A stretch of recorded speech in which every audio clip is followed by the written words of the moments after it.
같은 주식입니다. 같은 수익입니다. 그런데 세금은 다릅니다. 말이 됩니까? 안 되죠. 그런데 현실입니다. 2026년 지금 해외 주식 투자자 수백만 명이 있습니다. 이 중 절반 이상이 한 가지 사실을 모릅니다. 어쩌면 여러분도 그 중 한 명일 수 있습니다. 문제는 주가가 아닙니다. 환율도 아닙니다. 변동성은 더더욱 아닙니다. 바로 세금 계산 방식입니다. 선입선출법과 이동평균법, 이 두 단어입니다. 들어보셨습니까? 못 들어보셨다면 정상입니다. 대부분이 모릅니다. 하지만 이 차이가 여러분의 실제 수익을 좌우합니다. 같은 금액을 벌어도 누구는 세금을 더 내고 누구는 덜 냅니다. 투자 실력의 차이입니까? 아닙니다. 계산 방식의 차이입니다. 이게 얼마나 황당한 일입니까? 오늘 이 이야기를 해보겠습니다. 지금부터 10분간 여러분의 통장에 직접 영향을 주는 이야기입니다. 숫자로 증명하겠습니다. 사례로 보여드리겠습니다. 집중해 주시기 바랍니다. 해외 주식으로 돈을 벌면 세금이 붙습니다. 당연한 이야기입니다. 2026년 기준 연간 양도차익 250만 원을 초과하면 세금이 부과됩니다. 초과분에 대해 22%입니다. 국세 20%, 지방세 2%입니다. 이 기준은 작년과 동일합니다. 여기까지는 다들 아십니다.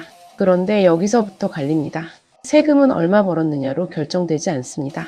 어떻게 계산하느냐로 결정됩니다. 이게 핵심입니다. 취득가를 어떻게 계산하느냐가 관건입니다. 같은 주식을 한 번에 샀다면 간단합니다. 그냥 그 가격이 취득가입니다. 하지만 여러 번 나눠 샀다면 얘기가 달라집니다. 평균 가격을 계산해야 합니다. 이때 두 가지 방식이 있습니다. 선입선출법입니다. 이동평균법입니다. 선입선출법은 영어로 FIFO입니다. First in, first out입니다. 먼저 산 주식을 먼저 판 것으로 봅니다. 논리는 간단합니다. 선입니다. 선출입니다. 이동평균법은 다릅니다. 보유한 주식 전체의 평균 가격으로 계산합니다. 몇 번을 샀든 언제 샀든 상관없습니다.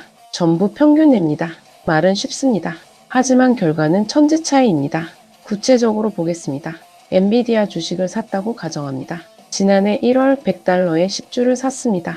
총 투자금은 1000달러입니다. 한 달 뒤 주가가 올랐습니다. 200달러가 됐습니다. 추가로 10주를 더 샀습니다. 총 투자금은 2000달러입니다. 이제 총 20주를 보유하고 있습니다. 평균 가격은 150달러입니다. 계산은 간단합니다. 100달러 곱하기 10 더하기 200달러 곱하기 10입니다. 3000달러입니다. 이걸 20으로 나눕니다. 150달러입니다. 여기까지는 초등학교 수학입니다. 이제 문제입니다. 주가가 더 올라서 250달러가 됐습니다. 10주를 팔기로 했습니다. 매도 금액은 2500달러입니다. 자, 수익은 얼마입니까? 여기서 갈립니다. 이동평균법으로 계산하면 취득가는 150달러입니다. 주당 수익은 100달러입니다. 10주니까 총 1000달러입니다. 하나로 대략 130만원입니다. 250만원 공제 범위 내입니다. 세금이 없습니다. 그런데 선입선출법으로 계산하면 어떻게 됩니까? 먼저 산 주식을 먼저 판 것으로 봅니다. 100달러짜리 10주를 판 겁니다. 주당 수익은 150달러입니다. 10주니까 총 1500달러입니다. 하나로 대략 195만원입니다. 여전히 250만원 아래입니다. 세금이 없습니다. 그럼 차이가 없는 거 아닙니까? 아닙니다. 이건 한 번의 거래입니다. 1년 동안 여러 번 매매한다면 얘기가 완전히 달라집니다. 예를 들어보겠습니다. 1년간 총 10번 매매했습니다. 이동평균법으로는 총 수익이 240만원 나왔습니다. 선입선출법으로는 총 수익이 280만원 나왔습니다. 차이가 40만원입니다. 이동평균법은 250만원 이하입니다. 세금이 없습니다. 선입선출법은 250만원을 넘었습니다. 30만원에 대해 세금이 붙습니다. 22%입니다. 66,000원입니다. 같은 투자입니다. 같은 실력입니다. 다른 건 계산 방식뿐입니다. 한 명은 세금 66,000원을 냅니다. 한 명은 세금이 없습니다. 이게 현실입니다. 그런데 더 황당한 게 있습니다. 이 계산 방식을 투자자가 선택할 수 없다는 겁니다. 증권사가 정합니다. 증권사마다 다릅니다. 어떤 증권사는 선입선출법만 씁니다. 어떤 증권사는 이동평균법을 씁니다. 어떤 곳은 선택할 수 있게 해줍니다. 여러분이 어느 증권사를 쓰느냐에 따라 세금이 달라집니다. 투자와 무관하게 말입니다. 국세청은 2022년부터 이동평균법을 허용했습니다. 유권 해석을 냈습니다. 증권사들이 하나둘 도입하기 시작했습니다. 하지만 아직도 모든 증권사가 제공하는 건 아닙니다. 그리고 대부분의 투자자가 이 사실을 모릅니다. 자기 증권사가 어떤 방식을 쓰는지조차 모릅니다. 이게 2026년 대한민국의 현실입니다. 그런데 문제는 이게 아닙니다. 많은 분들이 세율만 봅니다. 22%가 문제라고 말합니다. 너무 높다고 불평합니다. 정부를 탓합니다. 하지만 진짜 포인트는 따로 있습니다. 세금은 결과가 아니라 과정을 봅니다. 언제 샀는지입니다. 어떻게 계산했는지입니다. 어느 방식으로 신고했는지입니다. 이 과정이 5년, 10년 뒤 차이를 만듭니다. 특히 40대 이후 투자자에게는 더 중요합니다. 왜 그렇습니까? 40대 이후에는 투자 패턴이 달라집니다. 한 번에 몰빵하지 않습니다. 위험 관리를 합니다. 매달 조금씩 삽니다. 분할 매수 전략입니다. 장기 보유가 목표입니다. 적립식 투자 패턴입니다. 바로 이 패턴에서 계산 방식이 중요해집니다. 선입선출법을 쓰면 초기 매수 가격이 기준입니다. 보통 초기 가격이 낮습니다. 그럼 양도 차익이 커집니다. 세금도 늘어납니다. 이동평균법을 쓰면 전체 평균 가격이 기준입니다. 나중에 비싸게 산 것까지 평균됩니다. 양도 차익이 줄어듭니다. 세금도 줄어듭니다. 실제 사례를 하나 들어보겠습니다. 서울에 사는 김모 씨입니다. 50대 직장인입니다. 테슬라 주식을 3년간 매달 100만 원씩 샀습니다. 총 3,600만 원을 투자했습니다. 초기 매수 가격은 주당 150달러였습니다. 이후 주가가 계속 올랐습니다. 평균 매수 가격은 200달러가 됐습니다. 작년에 일부를 300달러에 팔았습니다. 선입선출법으로 계산하니 양도 차익이 크게 나왔습니다. 세금 고지서를 받고 깜짝 놀랐습니다. 생각보다 많이 나왔습니다. 증권사에 문의했습니다. 선입선출법을 쓴다는 답변을 들었습니다. 이동평균법으로 재계산해 봤습니다. 세금이 30% 이상 줄었습니다. 김 씨는 억울해했습니다. 하지만 이미 늦었습니다. 신고는 끝났습니다. 세금은 납부했습니다. 이런 일이 비일비재합니다. 여기서 뒤통수 맞은 분들이 한둘이 아닙니다. 이건 개별 종목의 문제가 아닙니다. 한 해의 문제가 아닙니다. 투자 성과를 어떻게 기록하고 정리하느냐의 문제입니다. 개별 사건이 아니라 더 큰 흐름입니다. 시스템의 문제입니다. 정보의 문제입니다. 알고 있느냐 모르고 있느냐의 문제입니다. 그래서 지금 확인해야 합니다. 여러분이 쓰는 증권사가 어떤 방식인지 말입니다. 앱을 열어보십시오. 설정 메뉴를 찾아보십시오. 해외 주식 양도소득세 계산 방식을 확인하십시오. 선입선출법입니까? 이동평균법입니까? 모르겠으면 고객센터에 전화하십시오. 5분이면 충분합니다. 그 5분이 내년 세금을 바꿀 수 있습니다. 그리고 한 가지 더 중요한 게 있습니다. 일관성입니다. 한번 선택한 계산법은 계속 유지하는 게 유리합니다. 올해 이동평균법, 내년 선입선출법 이렇게 바꾸면 안 됩니다. 신고할 때 혼란만 가중됩니다.